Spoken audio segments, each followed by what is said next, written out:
Welcome to CNBC Africa special panel on the impact of the COVID-19 pandemic on the arts sector. Now, just to give you a little bit of context, now the pandemic has greatly affected various industries across the world, but according to some experts, arts and culture have been one of the most, or has been one of the most hit alongside tourism, as many countries opted to shut down many elements of the sector to curb the spread of the virus. Now, despite this, the effects of COVID-19, Africa's young creative industries remain ripe for investment opportunities. Now, African music, film, and fashion continue to gain global popularity. So what kind of impact has the pandemic had on the industry? Now, this panel will help us assess these effects and how best the sector can bounce back. Now, joining us on this panel, I would like to introduce Mr. Magunga Williams. He's a content producer based out of Nairobi, Kenya. Also joining us is Mr. Matthew Rugamba. He is the founder of a renowned fashion brand House of Tayo. And also he is a co-founder of Entertainment Factory and also a co-founder of Collective Fashion Week based out of Rwanda. Also joining on the panel, serving the lady for last, is Kemiondo Coutinho. She is a filmmaker and the founder of Chemistry Class. I believe chemistry spelled with a K. Thank you for joining us, gentlemen and lady. I would like to start with you, Kemi. The impact of the COVID-19 pandemic has been quite severe on the art sector. You have a baby that you had tried to grow before the pandemic. If you could give us an analysis of the impact of COVID-19 on the arts sector with Akadop as an example.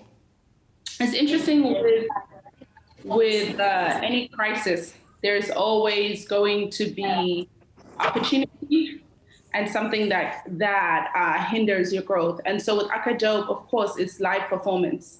And so when you're dealing with live performance, and you hit a crisis that says you actually cannot gather, you're kind of forced into a new direction. And so we were put into a position where we either stopped our events or we found a different way.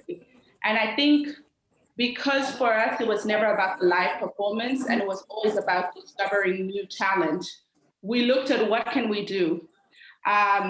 And one thing I will say about COVID and the pandemic is it's forced people to sit down at their home, and a lot of people are living on their screens. And so that's why we created Akadop Stars. And so with that, now we have a talent search where people do not have to leave their homes to witness new talent, where people do not have to leave their homes to witness a live performance, and they get to interact with new artists that are coming up from Uganda. And I say all this to say is because I think sometimes when we look at brands, we see them connected to like, oh, I'm a live performer, but that was never what we did. Our brand was always discovering people. So with this pandemic, we're like, how do we discover people in a safe way? And so I've seen that the art industries or the establishments or the companies that have done the best are those that are tuned into what their brand is, what's their goal, and are shifting it into this new way where people can still consume it in a safe way. Because I do think there is an opportunity where people are now heavily relying on entertainment, especially entertainment that they can access from their phones. Kemi has given us a Ugandan analysis. To come back here at home, Matthew, what has been the impact like? I think that you need to look at it in many different ways. I think that many local businesses in the creative sector, I think one thing that really affected us was the uncertainty. And so I guess that's the same for many industries, but in particular with the creative sector in Rwanda, when you're looking at fashion, tastes have changed. I personally have been wearing sweatpants more than I ever did, so I have to assume that that similar things are happening with most of my customers. So we have to look and adapt and say, how do we make clothing that is more comfortable for people to wear at home and not go out? When you look at, I guess the nightlife, that was something that was really beginning to develop in Kigali and in Rwanda, and now all those places had to shut down. And for some of these experiences, it was not really, they don't translate to online easily. So we're still in a discovery phase, but I think that one thing that we need to start looking at is related to content creation and also IP laws, to make sure that what we create and put online or share, we're able to monetize. Matthew, you're talking about more people putting on sweatpants out there. Some of us in our industry have had to buy more House of Tayo just to be on your screens every day. Just to quickly move on to William. William, sector analysis in Kenya, how has it been for you players out there? Well, I think when it comes to Kenyans, it depends on which particular sector you're talking about. Personally, I'm a social media content creator and a blogger, as well as a writer. And the experience here for me as a person has not quite changed, because before COVID, I used to work from home. I'm not a performer. I don't have a live performance gig. All the work I've always done before even COVID was online. So when COVID came, I wasn't particularly, nothing particularly changed other than the fact that work reduced, right? But when it comes to content creation for travel, there was the situation about we went on a lockdown, number one. So that meant we couldn't move. Movement was curtailed, and at that time we had so much fear about what COVID is. We did not know what it was. So even moving out of your house in Nairobi was quite tricky. And then there's also the other fact that airlines had to shut down operations, and for the longest time you couldn't move from one place to another. With regards to content creation for social media influencers, we have seen a rise in a number of comedy content being put out there, especially from Kenyans, and especially those based in Nairobi. And I have to say those based in Nairobi because a lot of the time we tend to get confused and think that the urban centers represent the whole country, right? But in the urban centers, we have a lot of talent that has come up during COVID time and have actually blown up. For example, in the ones who are known to Kenyans are people like Crazy Kenna and Flacco, but another lady called Elsa Majimbo went international because of her skits, especially during lockdown, because at that time people could not have any other form of entertainment other than what they could find on their phone and what they could find on their screen. So when they couldn't go out to drink, when they couldn't go out to meet people, they had to stay home and look at their phones and look at their screens, that is their televisions. But as they did, there are people who saw the opportunity to grab that attention for themselves. And the best example I would use is Elsa Majimbo.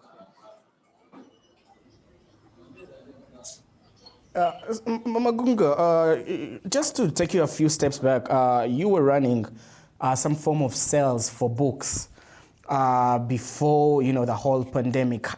Did that pick up during the pandemic? How was that affected? After the pandemic hit, of course, during the first period of the virus landed in Kenya in March, right?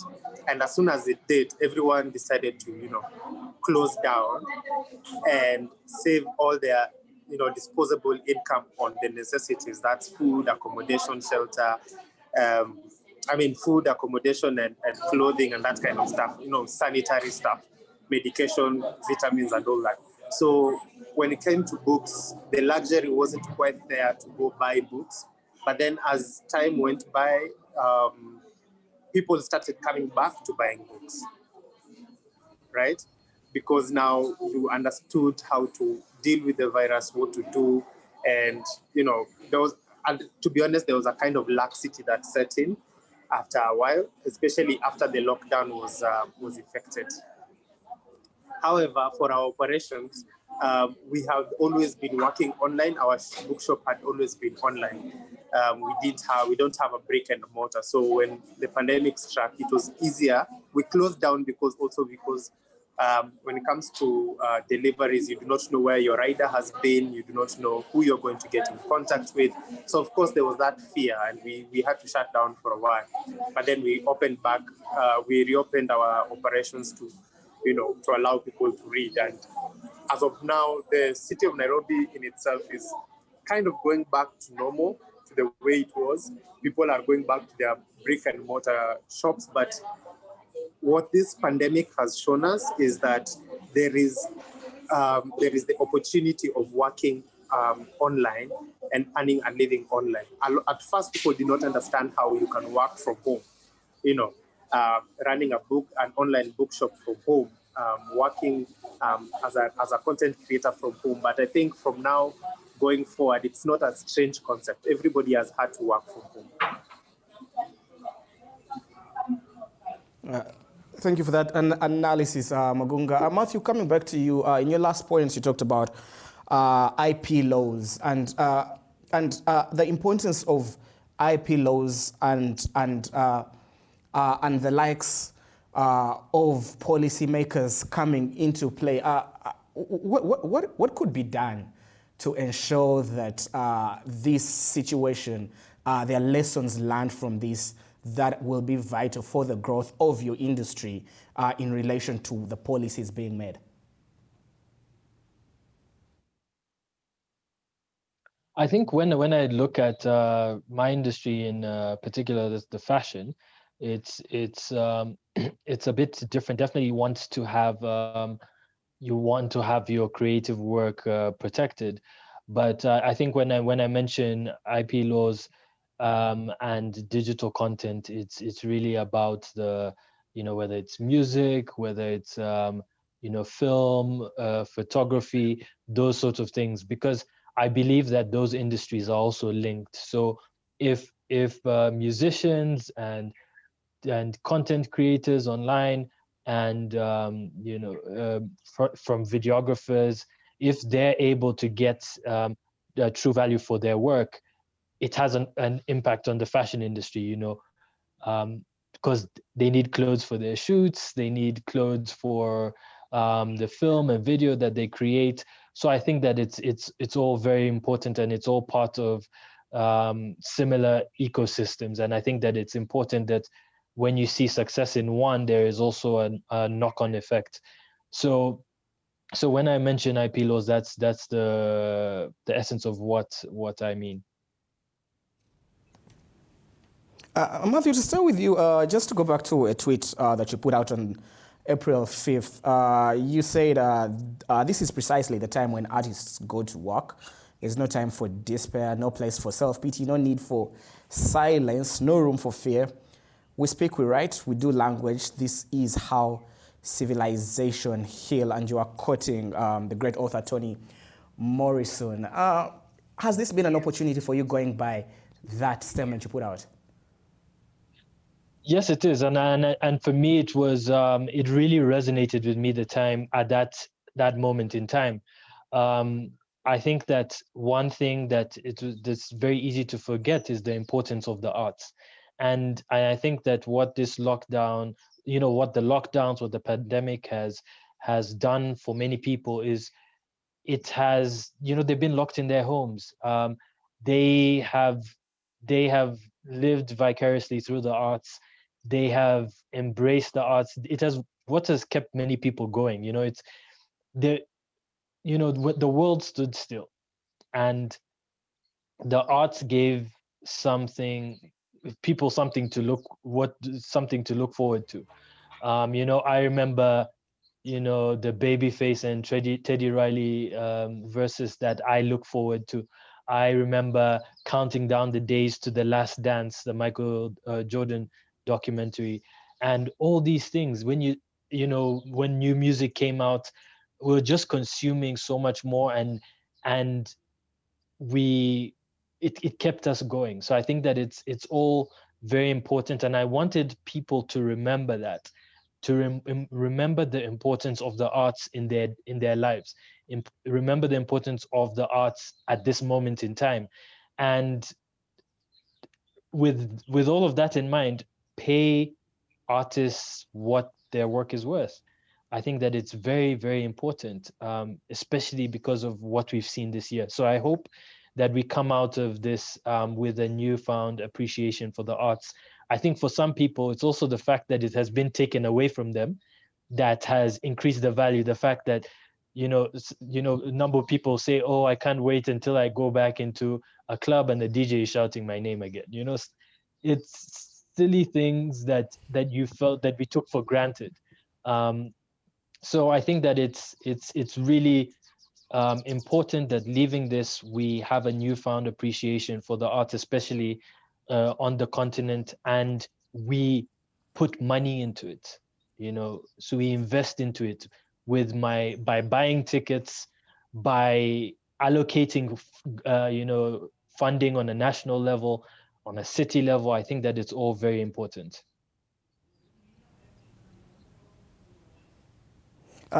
Kemi, you heard Tayo say, talk about the value given to art. You created something as well during the pandemic, a series of shows. If you could just break that down for our viewers and what it was about and where they can find it. But also, could you tell us about the value?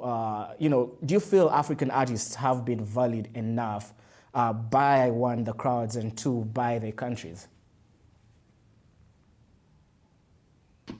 I'll break down two questions.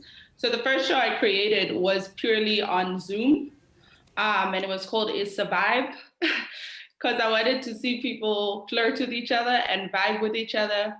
And the great thing, again, I feel like in the pandemic, we were consuming so much. And like Matthew was saying, we wanted more and more entertainment. And as someone who's an artist, like this was the time to create.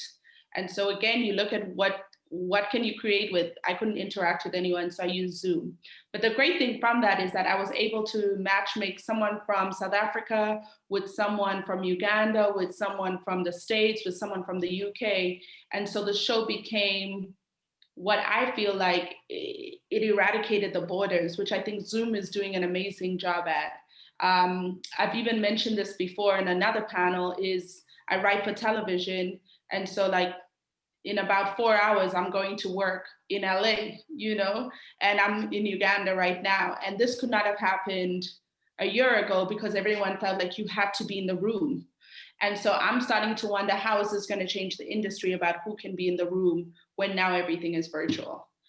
In terms of, do I believe we value artists? The short and long answer is no. Which is interesting because I do think the people value artists.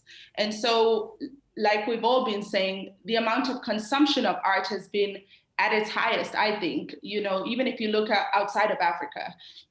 A lot of people are binging shows. A lot of people, the demand for shows right now is extremely high. But it seems like there's no support for the artists. And I think that's why, bringing up Elsa as an example is true because, she just takes out her phone and she's funny.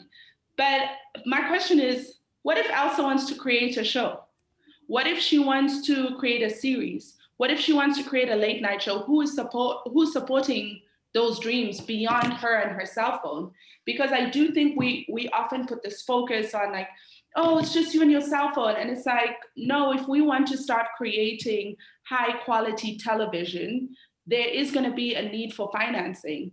And for me, I found that, I can only speak for my country, but I found that arts is the most neglected field in that budget. There is no support for artists, which is why I personally started a fund called 5 for 5 that funds 5 filmmakers to create their own film, because I felt there was a lot of focus like, oh, you should just film, you should just do it. Where's the money? And this thing of, it's unfair to ask artists to create, to come up with ideas, and then we don't support them with money, yet we're supporting other fields with money. And it just makes no sense to me. So my answer is no.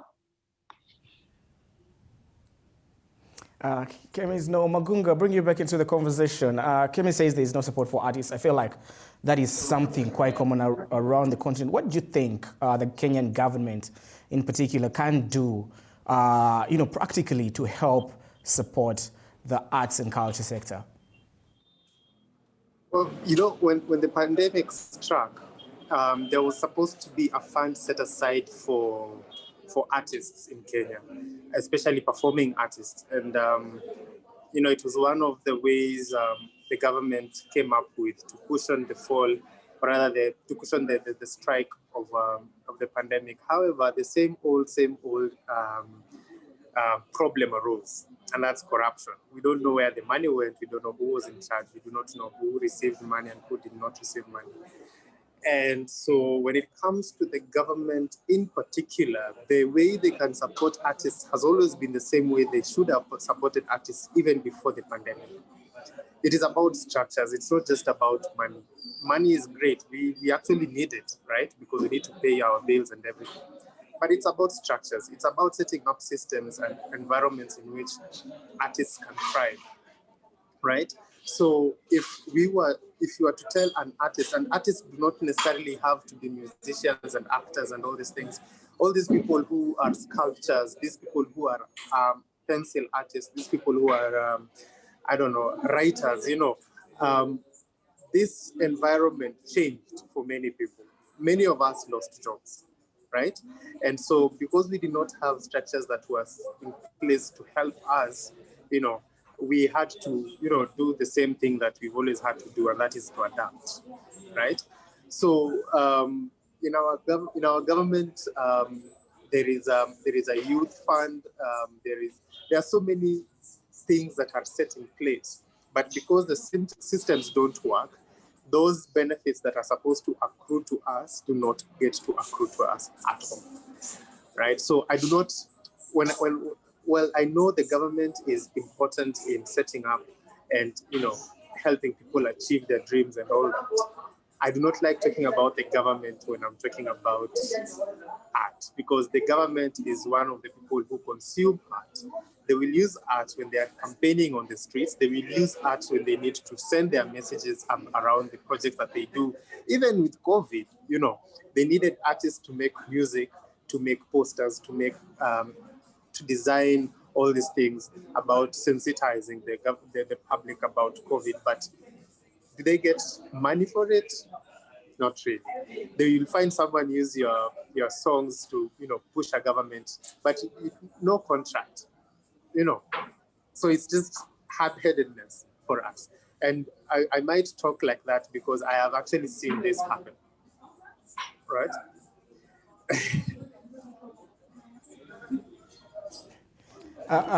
Williams, in your closing remarks, where do you think the future of the industry is headed?